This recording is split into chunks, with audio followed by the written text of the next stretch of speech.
Pembelajaran IPA SD kelas lanjut Universitas Katolik Santo Thomas Medan. Materi keseimbangan ekosistem untuk kelas 5, tema 5 dan subtema 3. Assalamualaikum warahmatullahi wabarakatuh.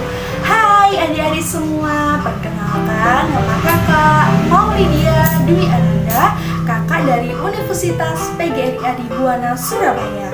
Pada kesempatan kali ini, kakak akan menjelaskan mengenai materi keseimbangan ekosistem tema 5, subtema 3. Untuk adik-adik sekalian, bagaimana kabarnya? Kakak harap kabar adik sekeluarga bisa sehat. Jangan lupa untuk selalu menjaga kesehatan, memakai masker, menjaga jarak, menghindari kerumunan, dan selalu mencuci tangan agar pandemi ini segera usai sehingga kita dapat bertemu lagi di sekolahan. Pada video pembelajaran kali ini, kita akan belajar mengenai berbagai materi pembelajaran yang ada pada tema 5 subtema 3. Yang pertama, apakah itu ekosistem? Yang kedua, apa saja simbiosis dalam ekosistem? Yang ketiga, bagaimana jari-jari makanan yang terdapat dalam ekosistem? Yang keempat, bagaimanakah ekosistem yang seimbang dan apakah perubahan alam yang menyebabkan ekosistem tidak seimbang? Yang kelima, bagaimanakah perubahan alam tersebut dapat mempengaruhi ekosistem di dalamnya dan bagaimana cara kita untuk mengatasinya? Mari kita simak. Sebelum kita belajar mengenai ekosistem dan hal-hal yang terdapat di dalam ekosistem, ada baiknya kita belajar terlebih dahulu mengenai urutan satuan makhluk hidup di dalam ekosistem. Yang pertama, individu. Individu terdiri dari satu makhluk hidup saja seperti satu tumbuhan atau seekor tikus, seekor rusa. Kemudian ada populasi. Populasi adalah gabungan dari berbagai makhluk hidup. Makhluk hidup tadi berkumpul menjadi satu dan membentuk populasi, seperti populasi tikus di sawah, ada populasi bangau di sungai. Kemudian yang ketiga, ada komunitas. Komunitas terdiri dari beberapa populasi. Di dalam komunitas terdapat berbagai populasi hewan seperti populasi tikus, populasi ular, populasi elang yang terdapat dalam satu lingkungan. Yang keempat, ada ekosistem.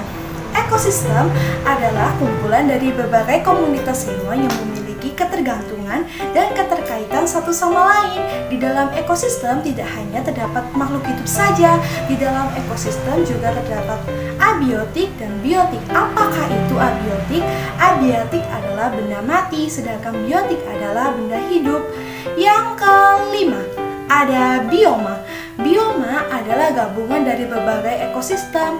Bioma membentuk sekumpulan ekosistem yang sangat besar seperti bioma hutan hujan tropis, bioma savana, bioma tundra, dan bioma taiga. Yang terakhir adalah biosfer.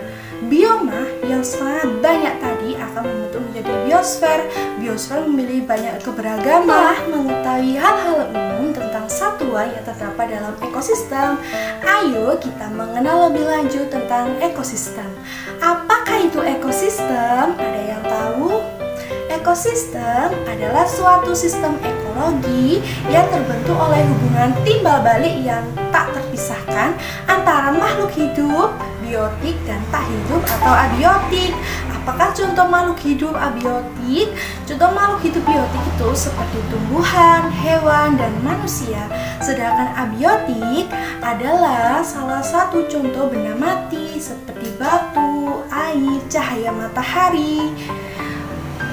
Makhluk hidup dan makhluk tak hidup memiliki ketergantungan satu sama lain di dalam ekosistem, seperti tumbuhan memerlukan air dan lain sebagainya. Kemudian, ekosistem itu terbentuk dari kumpulan antara individu atau spesies, kemudian populasi dan komunitas, sehingga terbentuklah suatu ekosistem. Ayo kita mengenal lebih dalam lagi mengenai ekosistem. Ekosistem dibagi menjadi dua. Yang pertama, ekosistem buatan dan ekosistem alam. Ada yang tahu apakah itu ekosistem buatan? Ekosistem buatan adalah ekosistem yang dibuat oleh manusia untuk tujuan tertentu, misalnya sawah, parit, kemudian kemudian akuarium, yang kemudian ada waduk, kemudian ada tanggul. Itu adalah ekosistem buatan karena ekosistemnya dibuat oleh manusia. Kemudian ada ekosistem alam. Ekosistem alam tercipta secara alami. Ekosistem alam merupakan ekosistem yang diciptakan oleh Tuhan seperti ekosistem laut, ekosistem hutan, ekosistem sungai, dan lain sebagainya. Kakak sudah membuat sebuah media yaitu diorama. Diorama ini adalah diorama sawah dan diorama hutan. Kakak akan menjelaskannya setelah ini. Nah, sesuai dengan perkataan kakak sebelumnya, kakak akan menyajikan sebuah diorama mengenai ekosistem. Dan ini adalah contoh ekosistem sawah. Ekosistem sawah adalah ekosistem buatan. Dalam ekosistem sawah terdapat dua komponen, yaitu komponen biotik, makhluk hidup seperti pohon dan hewan, padi, dan lain sebagainya. Kemudian ada komponen abiotik. Komponen abiotik adalah komponen makhluk tak hidup. Komponen makhluk tak hidup itu seperti batu, matahari, awan, dan air. Kedua komponen tersebut saling berkegantungan. Mereka saling berhubungan timbal balik untuk melangsungkan kehidupannya masing-masing. Nah, kemudian ini ada ekosistem alam. Di sini adalah diorama mengenai ekosistem yang ada di hutan. Di dalam diorama ini ada dua ekosistem, yaitu ekosistem sungai dan ekosistem hutan. Kedua ekosistem ini saling berhubungan satu sama lain. Sama halnya dengan ekosistem buatan, ekosistem alam juga memiliki komponen biotik dan abiotik. Setelah kalian memahami tentang diorama yang telah kakak buat, mari kita lanjut untuk materi selanjutnya. Materi selanjutnya adalah hubungan makhluk hidup dalam ekosistem. Telah kakak jelaskan sebelumnya bahwa di dalam ekosistem terjadi suatu hubungan atau ketergantungan antara makhluk hidup dengan makhluk hidup yang lain ataupun makhluk hidup dengan benda mati. Lalu, hubungan antara makhluk hidup dalam ekosistem disebut dengan simbiosis. Ada yang tahu sebelumnya apakah simbiosis itu? Boleh komen di bawah. Simbiosis adalah semua jenis interaksi biologis jangka panjang ataupun jangka pendek antara dua organisme yang berbeda. Simbiosis dibedakan menjadi tiga. Yang pertama simbiosis parasitisme, komensalisme, dan mutualisme. Simbiosis parasitisme adalah simbiosis yang merugikan salah satu pihak. Pada simbiosis ini, hewan satu dirugikan dan hewan yang kedua diuntungkan atas makhluk hidup yang telah dirugikannya. Contoh yang pertama adalah simbiosis pada tikus dan padi. Tikus memakan padi sehingga padi merasa dirugikan. Kemudian ada simbiosis komensalisme. Simbiosis komensalisme adalah simbiosis di mana satu makhluk hidup merasa diuntungkan tetapi satu makhluk hidup lain tidak merasa dirugikan atau diuntungkan. Contohnya adalah anggrek yang menempel di batang pohon mangga. Yang ketiga adalah simbiosis mutualisme. Kalian melihat bahwa di situ ada kupu-kupu dan bunga. Lalu apakah menurut kalian simbiosis mutualisme itu? Ya, benar sekali. Simbiosis mutualisme adalah simbiosis yang saling menguntungkan antara satu makhluk hidup dengan makhluk hidup yang lain, seperti kupu-kupu dan bunga. Kupu-kupu mencari sari-sari pati bunga untuk mereka makan. Kemudian bunga juga diuntungkan dengan adanya kupu-kupu. Kupu-kupu membantu bunga untuk melakukan penyerbukan. Untuk mengenal lebih lanjut tentang simbiosis yang ada di lingkungan atau yang ada di ekosistem, mari kita simak diorama yang telah kakak buat tadi. Kita akan melihat simbiosis apa saja yang terdapat di diorama sawah dan juga diorama hutan. Nah, setelah itu kakak akan menjelaskan mengenai simbiosis yang ada pada diorama ekosistem sawah. Yang pertama ada simbiosis parasitisme. Simbiosis parasitisme dilakukan oleh belalang dengan padi, kemudian tikus dengan padi. Kemudian Kemudian ada simbiosis parasitisme yang lain, yakni benalu dengan pohon. Lalu ada simbiosis mutualisme. Simbiosis ini kedua makhluk hidup sama-sama diuntungkan, yakni ada kerbau dengan burung jalak, lalu ada kupu-kupu dengan bunga. Kemudian ada simbiosis komensalisme. Contohnya adalah burung perenjak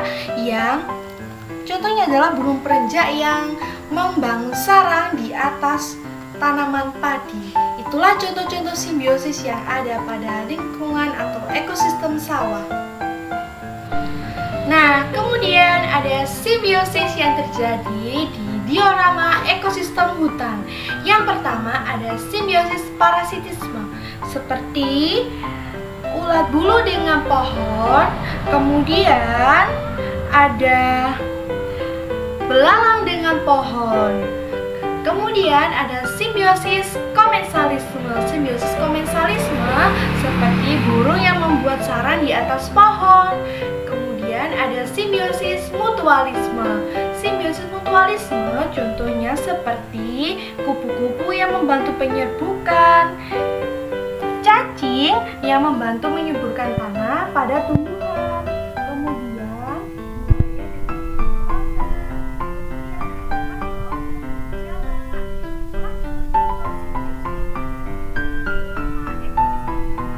Materi selanjutnya adalah rantai makanan dalam ekosistem. Di dalam ekosistem tidak hanya terjadi suatu simbiosis antara makhluk hidup saja, tapi di dalam ekosistem tidak dipungkiri bahwa akan terjadi rantai makanan. Apakah itu rantai makanan? Apakah kalian sudah tahu? Kalian boleh letakkan pendapat kalian di komen ya. Rantai makanan adalah peristiwa makan dan dimakan antar makhluk hidup yang berbeda spesiesnya, sesuai dengan urutan tertentu. Urutan rantai makanan dimulai dari yang pertama produsen, konsumen, dan decomposer. Apa kalian sudah memahami? Apakah jaring-jaring makanan itu sama dengan rantai makanan? Jawabannya tidak.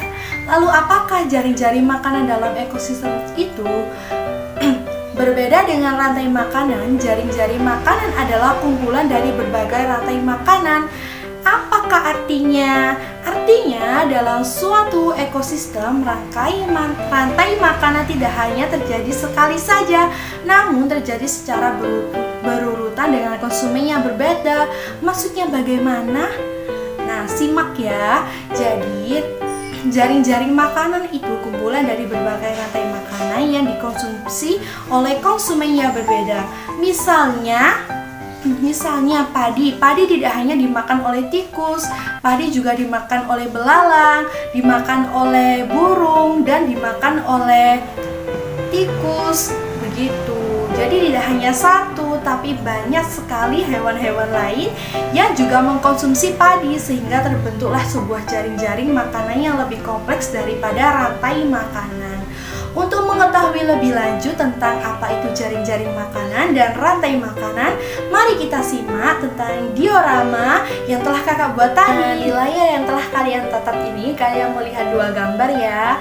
Yang pertama ada gambar rantai makanan dan ada gambar jaring-jaring makanan. Di situ terlihat dengan jelas ya apakah perbedaannya. Nah, di situ sangat terlihat jelas bahwa jaring-jaring makanan dia itu lebih kompleks daripada rantai makanan. Sedangkan rantai makanan itu hanya berputar pada satu konsumen saja. Seperti padi hanya dimakan oleh tikus, kemudian tikus hanya dimakan oleh ular. Berbeda dengan jaring-jaring makanan. Padi bisa dimakan oleh belalang, bisa dimakan oleh ular, bisa dimakan oleh tikus, dan lain sebagainya. Itulah yang membedakan antara rantai makanan dan jaring-jaring makanan. Jadi kita yang selanjutnya adalah ekosistem yang seimbang. Sesuai dengan judul materi kita yaitu keseimbangan ekosistem. Apakah kalian tahu apakah itu ekosistem yang seimbang ataupun keseimbangan ekosistem itu apa? Ada yang tahu? Nah, kalau belum tahu, kakak akan menjelaskan.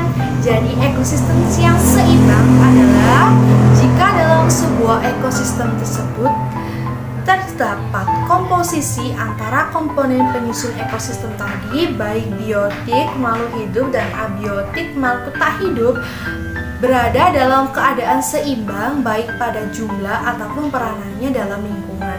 Maksudnya gimana Kak? Jadi akan Kakak kasih contoh permisalan ya kepada kalian.